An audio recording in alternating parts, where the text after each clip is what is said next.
Sir Topham had asked Gordon to take a special passenger train to the mainland. He was excited.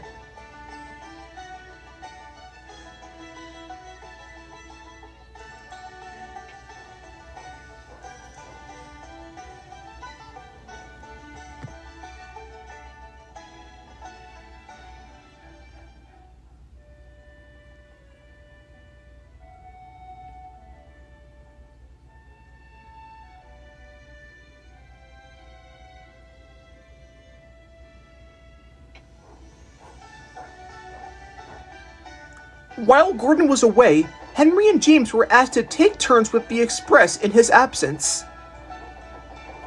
But their work on freight trains kept increasing, so they didn't have enough time to pull it as usual.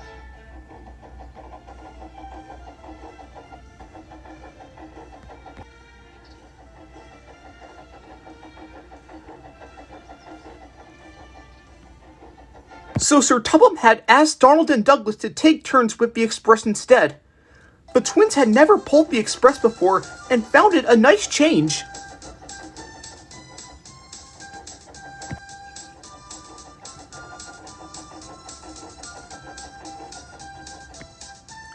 One morning, Donald was filling up on water just as Henry arrived to be coupled up to a goods train. "How do you like the express?" he asked. "It was splendid," said Donald. "Dookie said he likes it too." "Well, the express requires a lot of speed and strength," said Henry. "That's why Sir Topham had sent Gordon to pull it in the first place." "Dinna fast yourself," laughed Donald. "I'll be fast and strong just like Golden." And he puffed away to Knapford Station. Once Donald arrived at Knapford, he was coupled up, the conductor blew his whistle, waved his green flag, and he was on his way.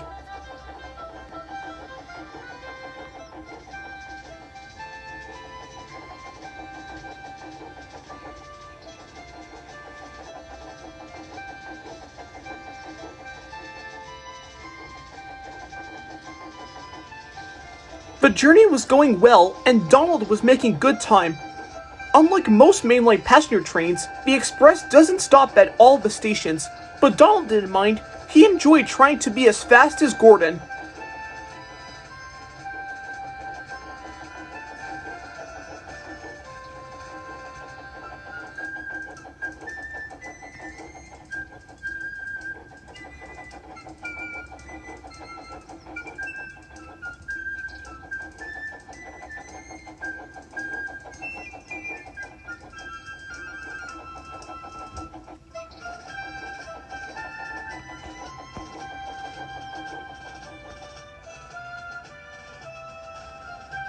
Donald left Kronk Station and took off once more. But up ahead, there was a sharp bend ahead. "Slow down!" his driver cried, and he applied the brakes. Donald stopped just in time. "That was close," he said. At the next station, Sir Topham had spoke sternly to him. "The express is not for showing off. It's to make sure everyone gets across the railway safely."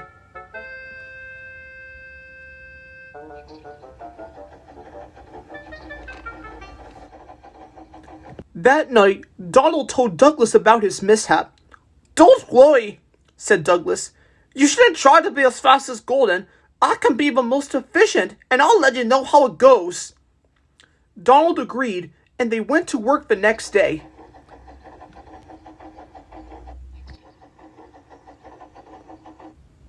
As Douglas left with the express, Donald took a goods train. Unlike his twin Donald, Douglas didn't go fast and still arrived at each station right on time. As he stopped at Wellsworth Station, Edward was there shunting trucks. "If you need help on Gordon's Hill, I can help you, Douglas," he said.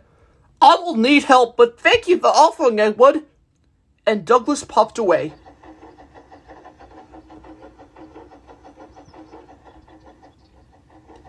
"He might need Edward's help eventually," said the driver. "The time will come." And he was right. Once Douglas came to Gordon's Hill, he climbed the hill with ease at first, but he slowly started to struggle. I can do it! I can do it! He said. But his wheels spun and spun until he had to stop. The guard telephoned Wellsworth Station, and Edward came to the rescue. I think I do need your help, Edward, said Douglas. No problem, smiled Edward. Gordon needs my help almost all the time. With Edward pushing, the train started once more.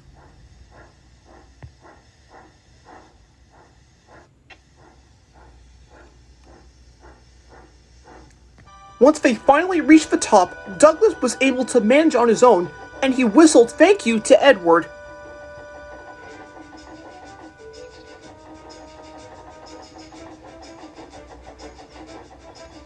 He hurried along the line to make up for lost time.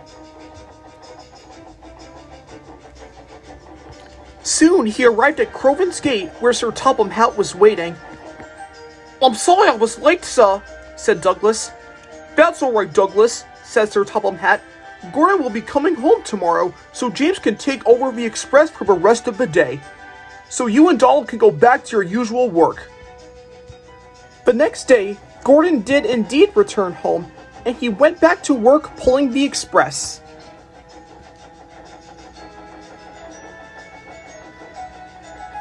When Gordon stopped at a red signal, he saw Donald and Douglas. How did you two manage? He asked. It went well, said Donald. Okay, said Douglas, but I think we would like to go back to our usual jobs. The signal changed to green, and the twins puffed away.